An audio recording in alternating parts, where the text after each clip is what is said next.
Children of the world, parents of the world, this is for you. I'm Rowena. And I'm April. We are best friends and moms to 5 young athletes and sisters to Olympic champions. We have a mission to inspire our kids and your kids through the stories of champions. Who am I? I am a champion. Who am I? I am a champion. Who am I? I am a champion. Okay, you guys, welcome Jamie. We are so excited to have you. You guys, Jamie Anderson is here with us today, and Jamie is a professional snowboarder. She's actually from Lake Tahoe as well, but she's from Southside. I'm from Northside. If you are from Tahoe, you know what that means. If you're not, it means nothing to you. She won the gold medal in the inaugural women's slopestyle event in 2014 Winter Olympics in Sochi, Russia. And I was actually there and got to see that. That was amazing. And then again in the South Korea 2018 Winter Olympics, making her actually the first snowboarder to win more than one Olympic gold medal, which is amazing. So many amazing things about you, Jamie. She also has won multiple medals, many of them gold in slopestyle at the Winter X Games. She also is one of 8 siblings, which we're going to talk about today, you guys, and the most free-spirited human we have ever met, which is something that we absolutely love about her. Welcome, Jamie, to I Am a Champion. Thank you, April and Rose. So nice to see you, beautiful women. Oh, you are one of the first people we thought of that we wanted you to come and just share your heart and soul with the kids. Oh, thank you for the grommets. Right? Exactly. Tell the kids, like, how did you even get into snowboarding? You know, I think a lot of kids are trying to figure out even like what sport they're going to do. Maybe they do a lot of sports. Like, how do you even choose that? Or how did you get into it? Maybe you telling your story will help them see if they can see themselves in your shoes. Yeah. So I'm one of 8. I have 5 sisters and 2 brothers. So we were really fortunate to grow up in the Tahoe area, but because we had such a big family, my parents weren't really letting us pick and choose any sport. It was actually a privilege to do sports in our family. So my mom actually made us wait till we were 10, and then we could pick one sport, whether it be skiing or gymnastics or volleyball. Before I got into snowboarding, we were all homeschooled, so we got to play outside all the time. And I did gymnastics, and through that, I got into snowboarding. The coach at our gymnastics had a daughter around our age. I was 9, and my sisters who I snowboarded with, Joan and Stace, were 11 and 13. The coach was so nice. My family didn't really have a lot of financial support to buy all the ski equipment and season passes because snowboarding and skiing is such a luxury sport. So we actually got some hand-me-downs given to us, and that kind of led us into snowboarding. And thankfully, our home mountain, Sierra at Tahoe, was our first sponsor, and they knew we came from a big family, so they helped with the season pass, with all the expenses. So that's how we kind of naturally got into snowboarding. And at that age, in the winter, I was also loving volleyball, but I had to choose snowboarding or volleyball. And I loved the mountain. It was kind of right at the beginning. I saw what my sisters were doing and really followed in their footsteps, and then found the mountain to be my saving grace, my place to go play and hang out with my friends and explore the mountain, all while falling in love with this new sport and having this strong passion for progressing. And we'd go in the woods and build jumps, try to do tricks, and talk about someday traveling the world and competing in pro events. So that was kind of like the beginning of starting sports for me. Oh, I love this beginning story. It reminds me so much of Taura's, my sisters. I bet you there's so much gratitude because it wasn't just so easy for you. I kind of see that now in your life. You seem just fully grateful for everything. I think so. I think for us, growing up in a big family and all of us having responsibility to help the household, we all had our chores. We helped our mom run her lawn care business in the summer.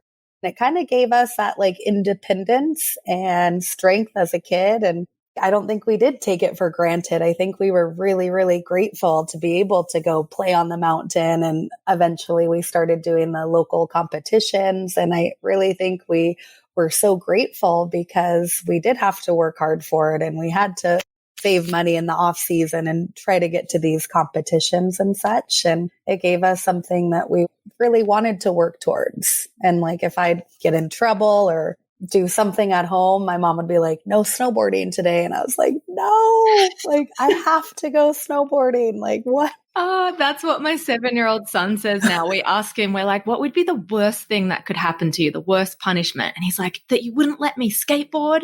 Oh, so when you were talking back in your young days, like dreaming, you were starting to talk about what if we could travel the world, now you're doing it. You're inspiring so many people, but who inspired you? Who were some of your big inspirations when you were just dreaming? well, when I was really little, like 10 to 12, when I kind of started to like get a grip on like what pro snowboarding was, I really admired the women pro snowboarders. I loved your sister, Tora. I loved Jana Mayan, Tara Nikitas, pretty much any girl who had gone that path. I thought she was just the most amazing, like badass snowboarder I'd ever seen. And I had Tara Nikitas' poster on my wall. And I remember meeting her when I was pretty young. And I was just like, wow, that girl is so cool. She had like her nose pierced and I don't know. And I just admired that because growing up, I was such a tomboy and I loved embracing my like feminine side, but I was also like such a little boy that it took a little while to get comfortable being a girl in a more male dominated sport. But I know it definitely made me tougher hanging out with all the boys and learning tricks with them. And when I crashed, they wouldn't really give me a lot of time to cry or anything.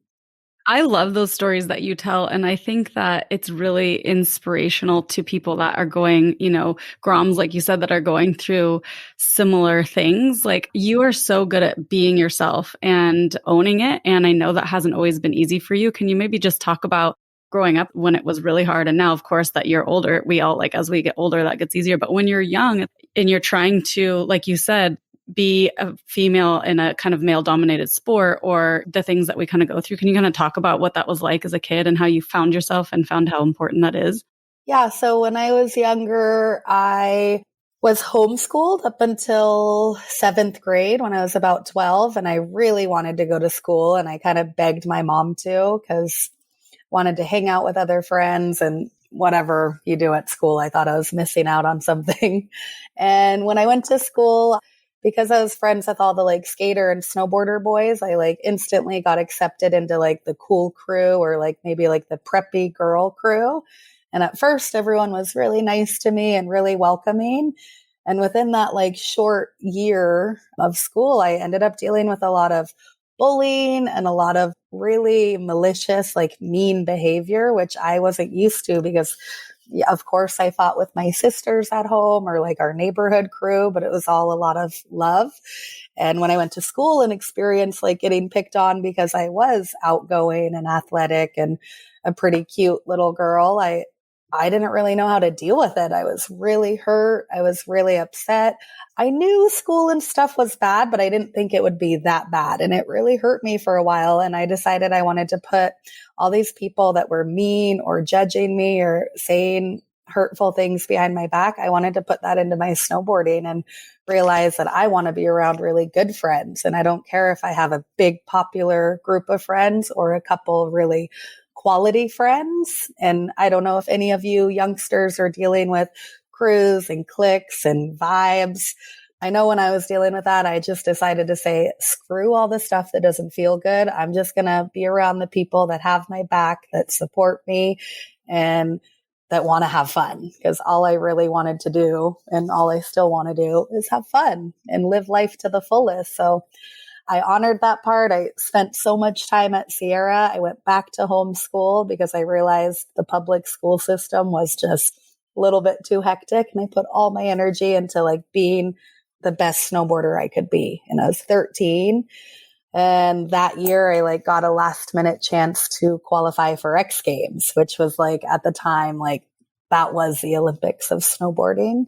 And I somehow qualified. I was going to be the youngest athlete to ever compete in X Games. And it was kind of around that time of dealing with like mean girls and things that I was like, like wanted to like run to the mountains and be around people that were just more kind and nice. And I felt like that was really the start point of like, I can see this future. Like I'm going to X Games. I want to get sponsored and travel. And it kind of let me use this good energy for something greater and not let any of the drama or the bad things that maybe were happening at school or even some dramas at home. I could kind of let that go and move forward. Yeah, I get goosebumps every time I hear this story, Jamie. It's such a story of just turning pain into purpose, and it could have gone so many different ways. I'm so proud of you. I bet you're proud of your young self for choosing that too. Oh, I am. I'm like, and it was hard at times. I remember just being pretty sad and feeling left out and feeling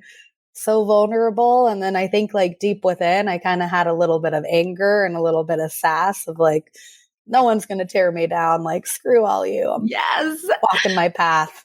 Yes. Oh, there's going to be so many kids watching, but parents are going to be listening to this too, Jamie. And I want to know if you can think of a few things, like what did your mom do right? Just if there's a couple of things that you're like, yes, that's what I'm going to do with my kids for sure. Oh gosh, my mom did a lot of things right. And gosh, I can't even imagine what it was like to raise 8 kids. At one point, I think she had 4 teenage girls. And I'm like, I have compassion for you, Mom. Gosh, but I think like from the get-go, she really encouraged us to like work on our character and be the best people we could be. She wasn't so worried about like reading a book by age 6 or like, she didn't really care about all of those things. She knew that like time would come and she wanted us to learn about nature and about our personalities and how to get along with each other, because having a big family, there can be quite a bit of turmoil in the house. And I think she also really encouraged us to be humble and work hard and never take anything for granted. And we grew up in a very like spiritual household, started with going to church when we were younger. And then my parents split up and we didn't so much go to like Christian church anymore, but we still prayed and gave thanks and maintained a connection to a source greater than ourselves. And I think that's something I really honor my mom for and have so much appreciation of teaching us those tools at a young age, that we're not alone. And when we are afraid or we have hard things to go through, like we can pray, we can journal, we can go outside and take a walk to like clear our energy. And she really like raised us in a very holistic way. Like now that there are things like Waldorf schools and like cool ways to raise kids naturally, I'm like, wow, my mom was doing that like back in the 80s and 90s before it was really popular. And I definitely think that like her teachings at a young age has helped me grow up into the woman I am today. That's amazing. You know, being a mom, it's so hard because you go through life sometimes and it just comes and comes and comes. And then to hear these stories, it just reminds you like, okay, we have to get back to like teaching those things because they are so important. And if you don't have, you know, a mom or dad out there, I mean, that is doing that for you. That's what we really wanted this a place to be, for you guys to hear, like, you can still learn these things, even if you don't have a parent that's doing that for you. And actually, speaking of mindset, maybe you can take us through, what do you do on like competition days, or even like when you're learning a new trick? Like what kind of mindset tricks do you have that really help you with that? Yeah, gosh, mindset is so powerful. I feel like when I'm getting ready for a big competition or I'm working towards a new trick, I feel like my attitude has so much power, way more than I think. If I'm afraid or feeling doubtful, it makes it really hard for me to trust my ability. And sometimes I am that way. I feel afraid or I feel a lot of pressure. But what I usually do to try to get myself to like a strong place is talk yourself into it. I talk myself into a lot of like positive thoughts, and I journal a lot, and sometimes I'll just feed myself good affirmations. And a lot of times it'll start with like, I'm afraid, or I don't know if I can do this. And then I kind of flip it, like self-psychiatry. I don't know, where I'll kind of almost come from a kind place in my deep self of like, hey, like you got this, you can do this easy. And I'll kind of like reaffirm myself that I can go win the Olympics and I can go do this. And even if it's scary goals, I think having the power to like, even if you don't have to say it out loud, saying it to yourself and believing in yourself can go a long way. And I think I use tools like that to make myself not only like perform good, but to be happy, because life is precious. And I think all of us are thriving to find purpose and to feel happy. And I think dealing with some of that drama and bullying when I was younger, it even made me want to be a nicer person and not make anyone feel bad. So when I'm working on tricks or trying to go to a competition, I think all those things play a role. Taking care of yourself, eating good, sleeping good, being nice to your family, being nice to someone if you see them getting picked on, or maybe if someone feels lonely. I think all those things go into feeling your best self so that when I am out there, I can feel good and do good. I feel like kids, if you guys are listening, that was just some really easy tips and tools to take home to start today. So simple, right? I think we make life so complicated sometimes, but what you just said, that's literally the secret, and it's so simple. Thank you. Thank you. Did you have any visionaries in your life? People that maybe you remember their words to you, so not your own words, but were there people in your life that just spoke belief into you, that maybe believed in your potential, like your champion soul, which you for sure have, before the proof was there? I'm curious.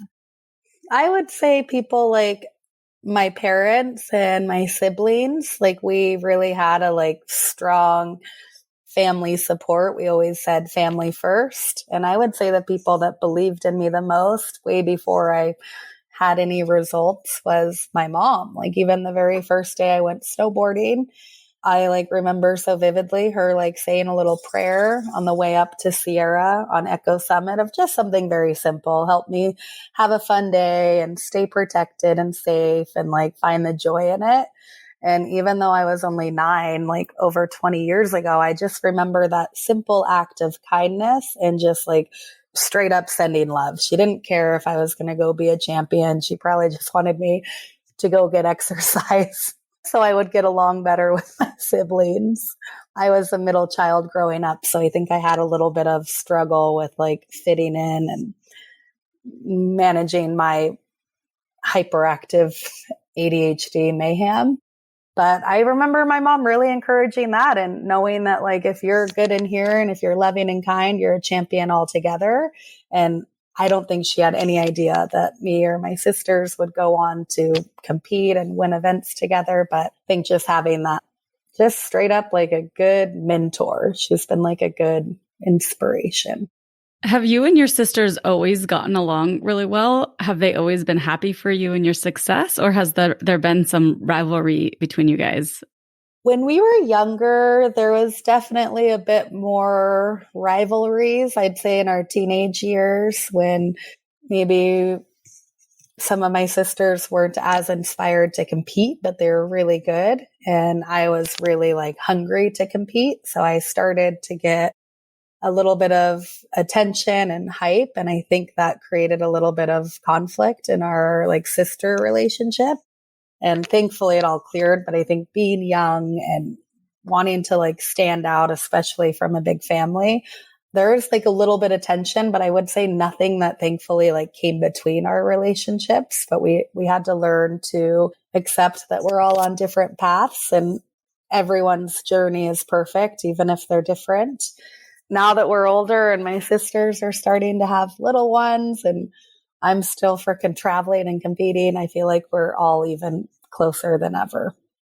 Oh, I love that. I mean, Rowie and I can totally relate to that because Julia is my younger sister, obviously. And when she started to beat me, man, it was hard for me. But then it really became something that I wanted to just be part of and help her. And I just wanted more than anything for her to have the success. But I think when you're young, especially if you're doing the same sports as your siblings, that can definitely be hard. But I find that when the siblings do start to support each other, they all start to do better, so it's good to harness that together. So I'm glad you guys got that all figured out.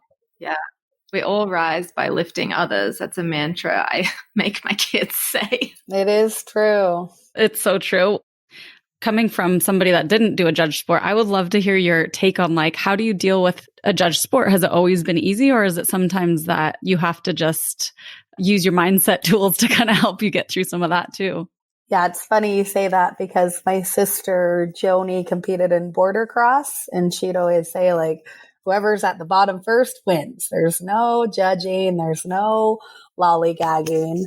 But yeah, for me, I think I just have to know that like the judging is out of my control and out of my hands. And the only thing I have power of is doing my best and putting it all out there. And I tried to remind myself at a young age that if I go out there and do the best that I can, no matter what the scores are or what the judges think, I want to be proud of myself.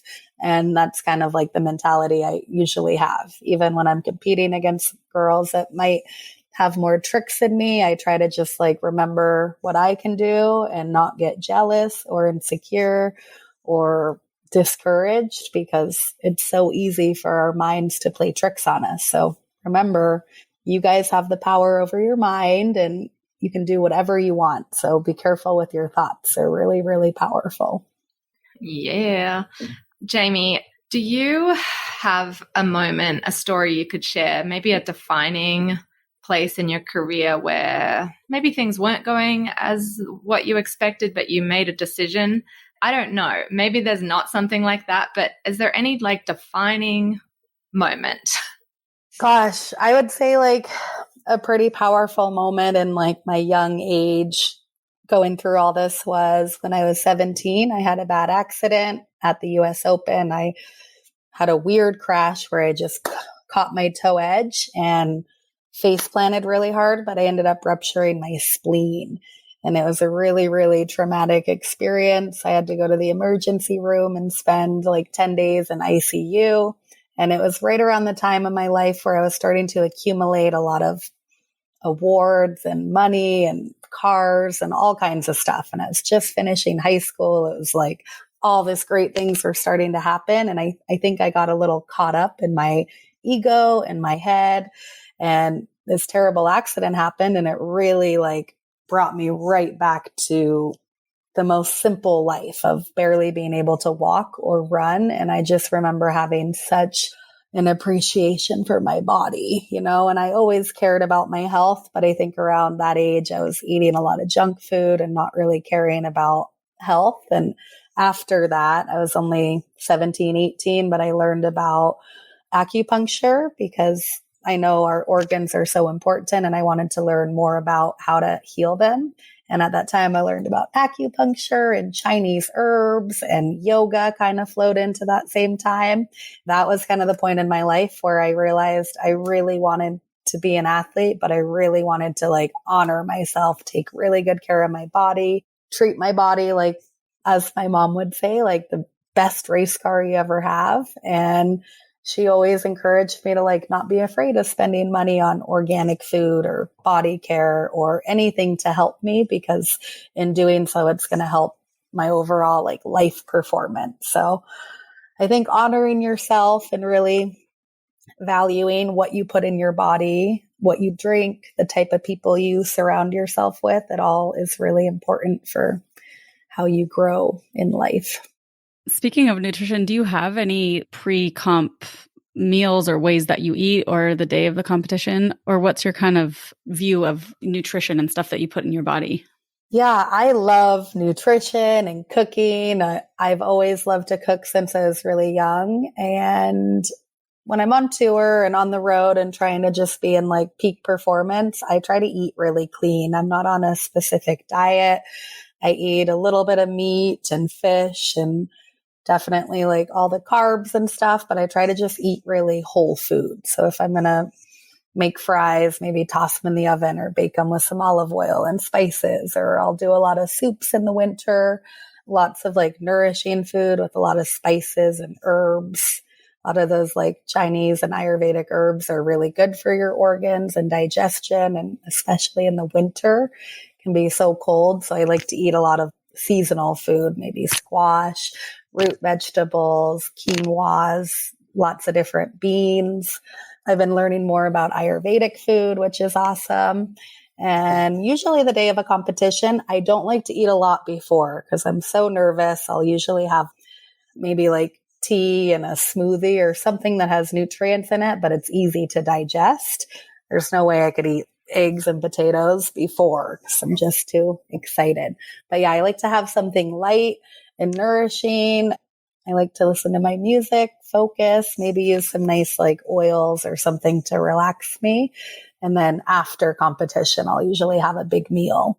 And always in the altitude, I try to drink a lot of water and just kind of add good things to my diet, maybe like coconut waters or juices, not as much in the winter, but now that spring is here. But yeah, nothing too specific, just try to keep it good and also like see how I feel, like listen to what my body's craving. Yes, I think the faster any young athlete can learn how to do that, the better. It sounds like you've really mastered that.